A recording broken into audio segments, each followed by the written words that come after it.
Muy bien, lo que son las otras clasificaciones que tenemos como la amenaza socionatural, que es una amenaza que, como mencionamos, se combina entre la parte natural y la acción del hombre. Dentro de estas tenemos lo que son los incendios forestales, deslizamientos o inundaciones.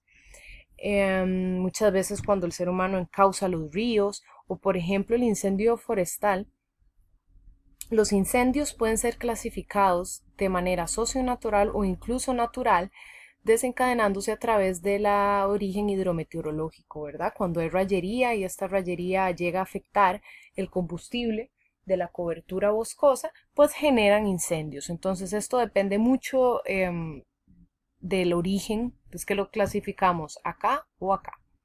Y finalmente la amenaza antrópica o antropogénica, que es la que se deriva de la acción del hombre, de nuestras actividades, y dentro de esas podemos clasificar lo que es contaminación industrial, desechos tóxicos, ruptura de presas, accidentes de tránsito, concentraciones masivas, incendios estructurales o contaminación de cuerpos de agua, entre otros.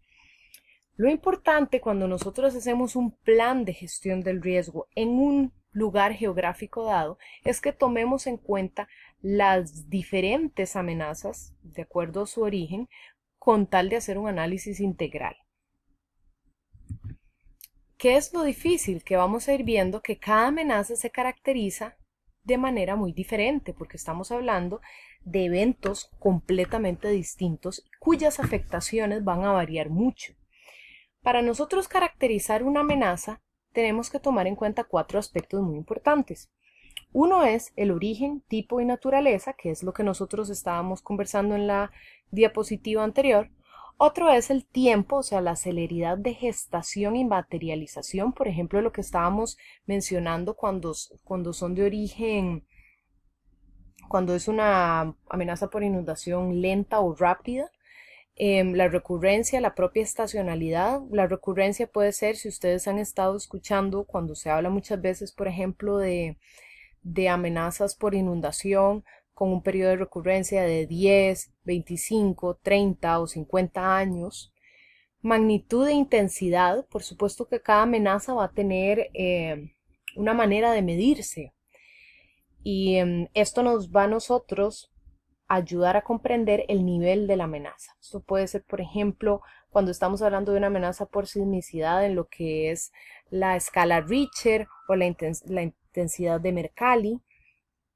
Y finalmente la extensión espacial, que es qué es lo que cubre la amenaza, cuál es el nivel de afectación de esta amenaza y hasta qué poblados llega a mí a afectar.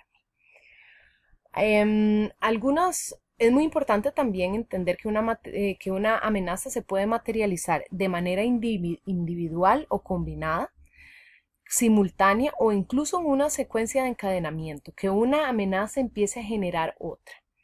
¿Verdad? O sea que tenemos, por ejemplo, una sismicidad que está generando mucha destrucción en lo que es infraestructura y esta misma sismicidad, si nosotros la combinamos con otros aspectos, por ejemplo, de la tierra, puede generar licuefacción en ciertas áreas, entonces ahí se van haciendo unos encadenamientos de amenazas.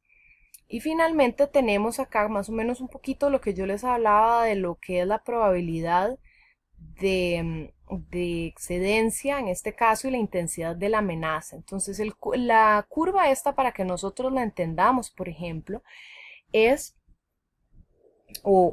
esta curva o este gráfico lo que nos quiere a nosotros ejemplificar es que las amenazas que son de intensidad muy alta son las que se van a dar en menor frecuencia.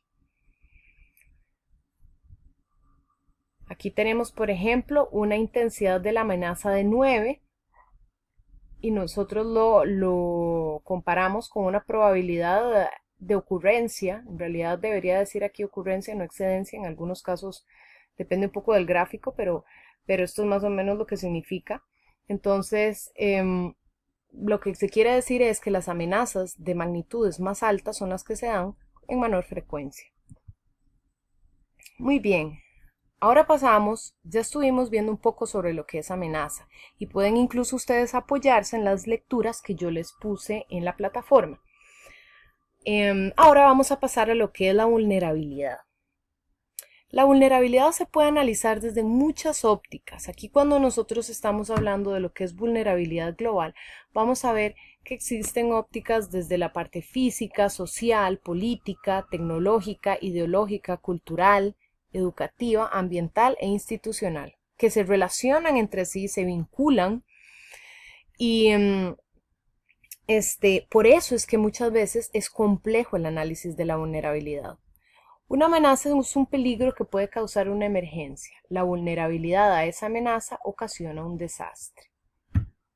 Aquí tenemos una descripción, esto viene de un autor que se ha concentrado mucho en... Wilches Chucks es un autor que se ha concentrado en el análisis de la vulnerabilidad, sobre todo de la parte global. Aquí nosotros tenemos, por ejemplo, los diferentes tipos de vulnerabilidad clasificados por él y las descripciones. Muchas veces hemos concentrado los esfuerzos de vulnerabilidad únicamente en la parte de vulnerabilidad física, pero vean que existen otras dimensiones que podemos nosotros analizar. La vulnerabilidad física tiene que ver mucho a dónde se localiza la población en áreas catalogadas como peligrosas, cuál es la pobreza, la falta de oportunidades para conseguir, si hay condiciones ambientales desfavorables en esa localización y cuál es el nivel de exposición. Y así pueden ustedes ir repasando las diferentes dimensiones que le da a la vulnerabilidad. Es importante que nosotros veamos que los niveles, hay factores condicionantes para la vulnerabilidad. Uno es el grado de exposición. Entonces, cuando nosotros hablamos de grado de exposición es si un poblado se encuentra en la falla que causó un terremoto o si este poblado se encuentra en las orillas del río donde se rompió un dique y se inundó. ¿Cuál es el grado de exposición? O sea, ¿cuál va a ser la cobertura espacial que va a sufrir la afectación por la amenaza que se va a desencadenar? Luego tenemos también la protección. La protección son todas esas defensas que reducen o eliminan los efectos causantes de la destrucción, que pueden ser permanentes, habituales u ocasionales, pero que debe estar presente al momento de la acción desequilibrante. Entonces, como protección podemos tener edificios reforzados para la sismicidad, ciertas infraestructuras altas para que las inundaciones no lleguen a afectar las plantas bajas, cuidados con los cimientos, los diques de alguna manera muchas veces funcionan como protección. Pasando al siguiente aspecto de reacción inmediata, es la capacidad para reaccionar, protegerse y evitar el daño en el momento adecuado. ¿Okay? Es la manera en la que va a haber una utilización inmediata prácticamente de los mecanismos de emergencia, de los sistemas de alerta, al igual que lo que es la parte de recuperación básica o rehabilitación y reconstrucción, ¿verdad? Es muy importante que cuando nosotros hablamos de reconstrucción, y esto lo vamos a tomar en cuenta cuando hablemos del concepto del desarrollo local sostenible, de que nosotros no debemos reconstruir el riesgo. ¿Y esto qué quiere decir? Que nosotros no debería ser recomendable construir en áreas que ya se saben, donde tenemos análisis de amenazas que son peligrosas ante, ante inundaciones, ante deslizamientos, ante sismicidad. Eso es muy importante de los procesos de reconstrucción, para que nosotros no estemos reconstruyendo la vulnerabilidad, sino que reconstruyamos para el desarrollo.